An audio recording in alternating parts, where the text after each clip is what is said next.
Una de las piezas de esta loca coyuntura que existe actualmente en el Perú, en donde la corrupción, donde las investigaciones han marcado un poco la pauta. Y el presidente uruguayo Tabaré Vázquez, como lo habíamos señalado, ha señalado en la víspera que van a tomarse todo el tiempo que les ofrezca la vida, como decía un conocido narrador deportivo, va a tomarse todo el tiempo que le ofrezca la vida para poder evaluar y analizar el pedido de su amigo Alan García.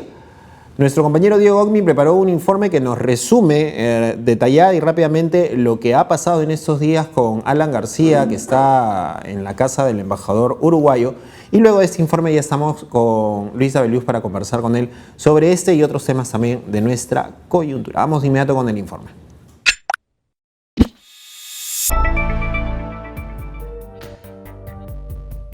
El presidente de Uruguay, Tabaré Vázquez, se pronunció por primera vez sobre el pedido de asilo del expresidente Alan García a su país. El mandatario señaló que su gobierno tomará todo el tiempo que considere necesario para adoptar una decisión. Estamos estudiando, hemos recibido toda la información del gobierno peruano, incluso con todo lo que se está actuando en el ámbito judicial. Hemos recibido también la correspondencia que me enviara el señor Alan García y sus abogados. La estamos estudiando y actuaremos de acuerdo al protocolo correspondiente del Tratado de Caracas y nos tomaremos el tiempo que sea necesario porque no está estipulado un tiempo para que el país que recibe a un refugiado político, que está en la condición actual de Alan García, se tenga que pedir. Alan García ya cumplió más de una semana sin salir de la residencia del embajador de Uruguay, a la espera que se resuelva su solicitud de asilo.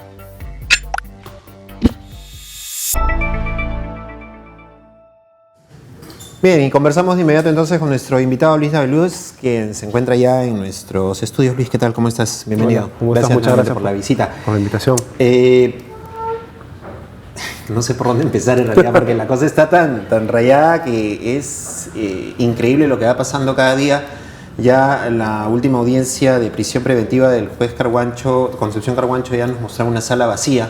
Prácticamente a todos están adentro o están fugados. Y bueno, y el caso de Alan García es lo más complicado que tenemos ahorita, ¿no? El presidente Tabaré Vázquez, como ha señalado el informe, va a tomarse el tiempo que considere necesario. ¿Cómo ves esta situación? ¿Cómo ves el futuro del partido aprista?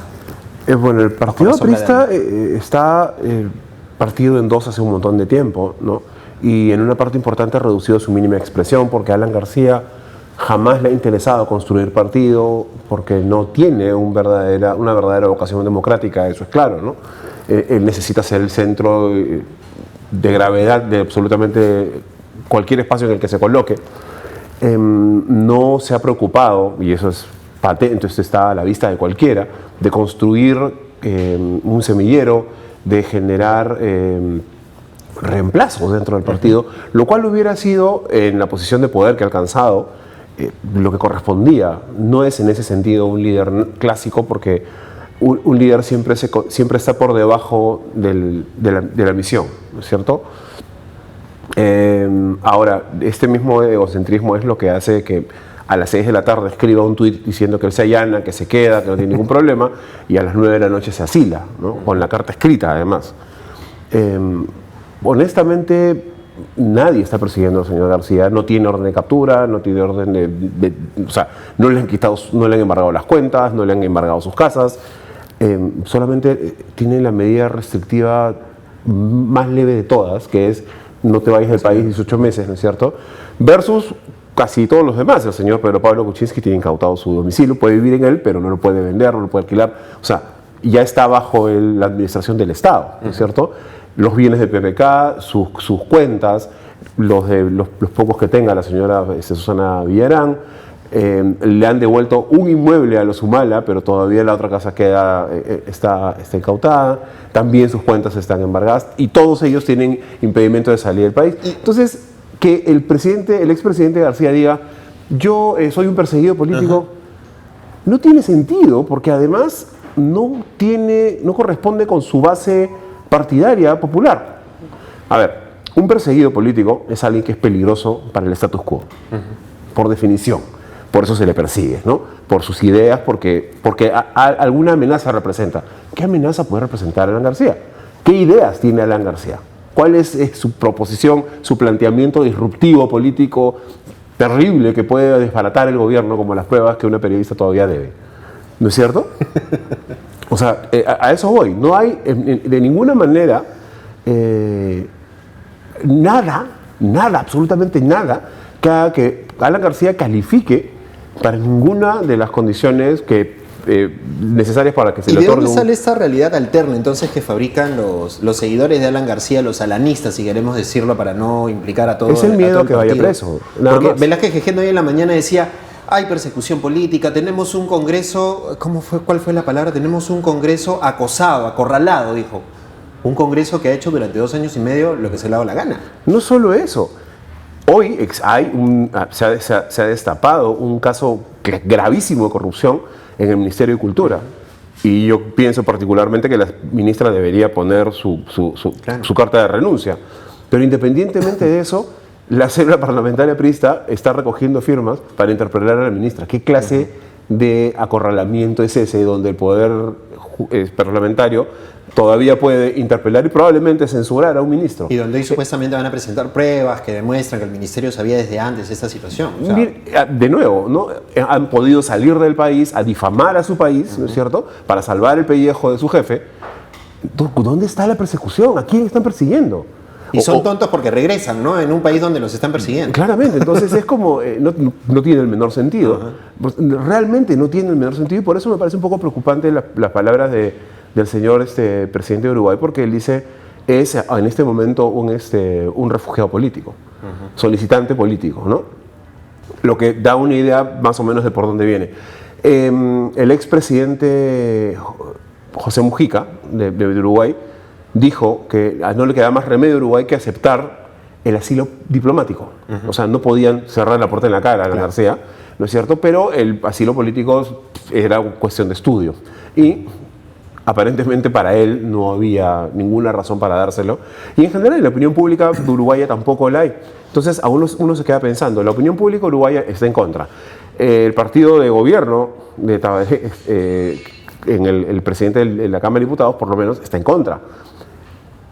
¿Por qué el presidente no lo tiene tan claro? Hay elecciones en Uruguay en el 2019, eso puede pesar. Darle un asilo político a Alan García podría crear un precedente nefasto, no para el Perú, sino para América Latina. Uruguay podría terminar convertido en el hub de todos los corruptos perseguidos por Odebrecht, por los casos de Odebrecht, y todos van a decir: somos partidos políticos, ¿no es cierto? Cuando Uruguay tiene una participación bastante peculiar en este caso, ¿no? Porque claramente, porque era el nexo, con la banca de Andorra, ¿no? Exactamente. Es más, el hermano del expresidente Sanguinetti estuvo preso porque era el nexo entre la banca, vamos a decir, que lavaba la plata y que salía de América Latina hacia Andorra en Uruguay. Entonces, y con él se fueron a reunir los apristas. Qué casualidad, ¿no? Bueno, en fin, a lo que voy es que esto generaría un precedente nefasto a nivel de la región. Yo creo que haría muy delicada la posición de Uruguay, no solamente frente a Perú, que en realidad no importa tanto, sino frente a Brasil, ¿no es cierto?, que está persiguiendo intensamente todos estos delitos y todas estas personas. Y dicho esto, ¿por qué me preocupa lo que vaya a hacer el señor Tabaré? Y esto de que se va a tomar todo el tiempo necesario, porque viene pronto la elección de los miembros del Tribunal Constitucional, ¿no es cierto? No va a ser por concurso público, como correspondería a una institución de esa naturaleza, sino por invitación. En otras palabras, van a invitar a lo que ellos quieren y van a elegir a lo que ellos quieren, un poco como los directores del Banco Central de la Reserva el día de hoy, los que puso el Congreso. El señor Rey, que no tiene ninguna experiencia ni ninguna capacidad para estar ahí sentado. Candidato a la vicepresidencia con Yochillán. Así es, ¿no es cierto? Y el señor Pepe Klimper, ¿no? Que él sí es un director, él ha sido antes director, pero digamos que no estaba allí necesariamente por sus capacidades, sino porque, vamos a decir, es parte del grupo. Si uno empieza a mirar todo esto en perspectiva, empieza a tomar cierta forma. Están comprando tiempo. Tabaré quizás no pueda dar el asilo precisamente por la presión social, porque tienen un proceso electoral en el 2019 en Uruguay, en el que esperan salir airosos, y no se va a ver como una decisión de gobierno, sino como una decisión de partido, esto de acá. Lo que puede hacer Uruguay es condicionar la entrega del señor García al Perú a que se respete el debido proceso, a que se respeten sus derechos fundamentales, ¿no es cierto? Su libertad, su integridad física y todo lo demás. Y si te diste cuenta, en algún momento se intentó desde el APRA, todos los apristas que fueron a Uruguay, que son coincidentemente 4, ¿no? Gatos, decir que había amenazas contra su vida. De nuevo, ¿para quién es peligroso Alan García más que para sí mismo? Y quizás para la gente a la que le sabe algo, que probablemente estén dentro de su propio partido.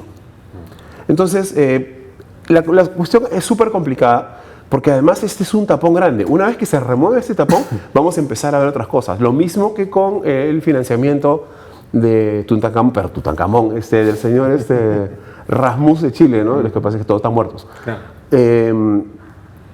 Este financiamiento no explica el descalce enorme que hay entre lo que presentó Fuerza Popular ante la OMPE el 2011 y lo que de hecho se gastó en la campaña. Eso por un lado. Pero en la campaña del 2016 no hubo Odebrecht y se gastó más. Claro. ¿De dónde salió esa plata? Y eso es muchísimo más grave. Y eso es a lo que no quieren que llegue. Si le echas la culpa al muerto, ahí se muere. El muerto es un callejón sin salida. Entonces, la impresión que tengo es que están estirando todas estas cosas por dos cosas. Primero, porque están esperando el nombramiento del Tribunal Constitucional con miembros relativamente benignos o relativamente amigables a las posiciones de Fuerza Popular y del APRA, ¿no es cierto? Y segundo, esperando que Tabaré Vázquez entregue quizás a Alan García con una serie de condiciones. Ahora, ya que mencionaste el tema de Keiko Fujimori y de Jaime Yoshiyama, dejemos de lado un rato a Alan García y veamos cómo se resuelve esta situación. La situación de Jaime Yoshiyama, a mí particularmente ya me resulta risible, ¿no? Porque es un hombre al que le roban la computadora donde están todos los datos de las donaciones de dinero, de los aportes, todo. Y ahora tiene un amigo que ya falleció que le entregó casi $1 millón. O sea, ¿cómo entender esa lógica que va un poco bajo esa misma realidad alterna de la persecución política? Bueno, es que en realidad cuando estás en el poder, tus narrativas no tienen que hacer sentido, porque las puedes empujar. Hay una reflexión muy interesante que hizo Teresa Cabrera en Facebook, que es una amiga mía, bueno, en fin. Y decía una cosa que a mí me pareció extraordinaria. Durante los 90 se podían inventar todas estas narrativas que eran exactamente igual de inverosímiles y de ridículas, pero tenías comprado al Poder Judicial, al Ministerio Público, a los medios de comunicación, al Consejo Nacional de Magistratura, que validaban tu narrativa falaz. Y eso, de alguna manera, en la opinión pública, te dejaba por lo menos con la duda. Pero eran iguales de ridículas. O sea, nunca han tenido una gran capacidad de crear narrativas verosímiles para esconder sus fechorías. La venta de un terreno que fue comprado con dinero ganado en un casino. En los 90 por ejemplo, ¿no? ¿Cómo se pagó las universidades de los hijos de Fujimori si el señor además salía en la televisión diciendo todos los días que ganaba 1.500 soles o 2.000 soles, ¿no es cierto? ¿Por qué ella pagaba su universidad en efectivo? ¿De dónde salía esa plata? Entonces, nos trataban de vender por un lado una imagen de un presidente de la República enormemente austero, ¿no es cierto? Y después los videos y veíamos todas estas cosas que eran de un manejo de liquidez realmente extraordinario que nunca se ha sabido con seguridad de dónde salió la plata, ¿no? Eso era de las ventas de las empresas públicas del Estado, era de las extorsiones a los narcotraficantes, ¿qué cosa era? Pero siempre ha sido el modus operandi. Entonces, no tienen el cuidado, ni tienen la capacidad, ni yo te diría, las habilidades mínimas para construir narrativas verosímiles. Entonces, lo único que te demuestra esto es la desesperación extrema en la que está. Lo que está haciendo Yoshiyama es un poco ponerse al fondo del callejón sin salida, que es la plata es de un muerto, ¿no es cierto? Y ahora demuéstrame que no. ¿Me dejo entender? Pero igual la plata tiene que haber salido de algún lado, porque Rasmus no tenía $800.000 metidos en el bolsillo. Claro. ¿No es cierto? No todo el mundo es Pepe Klimper con $210.000 metidos en, ¿sabe Dios cómo? Que te los deja encima de la mesa. Además es 4 veces más plata, ¿no? Para que tengas una idea, $210.000 es una torre de billetes de este tamaño. $800.000 es 4 torres de estas, ¿no es cierto? O sea, eso tiene que haber salido de un lado y muy poco probable que el señor Rasmus lo haya tenido en efectivo. Entonces, debe poder trazarse la salida. ¿Y cómo plata, ingresa ¿no? esa plata, esa cantidad de plata en efectivo al país también? ¿No? Porque Además es absolutamente se supone que hay una inverosímil. cantidad de dinero determinada que tú debes declarar cuando ingresas al país. Claramente, ¿no? además es absolutamente inverosímil que el señor Yoshiyama diga a estas alturas que le juró silencio al señor Rasmus y por eso esperó a enterarse que la señora Keiko Fujimori se estaba bañando con jarrita en el plenal para recién hablar, ¿no es cierto? Cuando hubiera podido evitar todas estas cosas o probablemente retrasarlas mucho, porque son muchos más elementos de juicio, si lo decía antes. Hacer lo que hizo su sobrino finalmente, ¿no? Que declaró y bueno. Lo cual yo creo que hace absolutamente transparente que están mintiendo, ¿no es cierto? Es hasta ridículo, hasta los chistes son así, echarle la culpa al muerto. O sea, me parece inverosímil y me parece me daría risa si no fuera indignante, porque eso más que de ellos, dice cómo perciben ellos a los peruanos, como una recua que se va a comprar un cuento así de burdo y ridículo, ¿no? Tal cual. Una pregunta pequeña para terminar y que nos devuelve al tema anterior de Alan García, porque hay una televidente, una seguidora que nos está preguntando si le dan el salvoconducto a Alan García, no sé qué tanto puedes saberlo tú, ¿es posible que el presidente Vizcarra le niegue el salvoconducto, se demore el año y medio que no puede salir del país en darle el salvoconducto? Sí, de hecho, según el Estatuto de Caracas, el gobierno peruano está obligado a entregar el salvoconducto, pero hay otro acuerdo internacional del cual Uruguay es firmante, con el que hablabas en la entrevista anterior, ¿no es cierto?, para luchar contra la corrupción a nivel, Perú puede denunciar a Uruguay ante este espacio supranacional por estar incumpliendo su obligación de entregar a alguien a la justicia porque son delitos comunes y por estar abusando de un derecho, vamos a decir, que importantísimo en América Latina.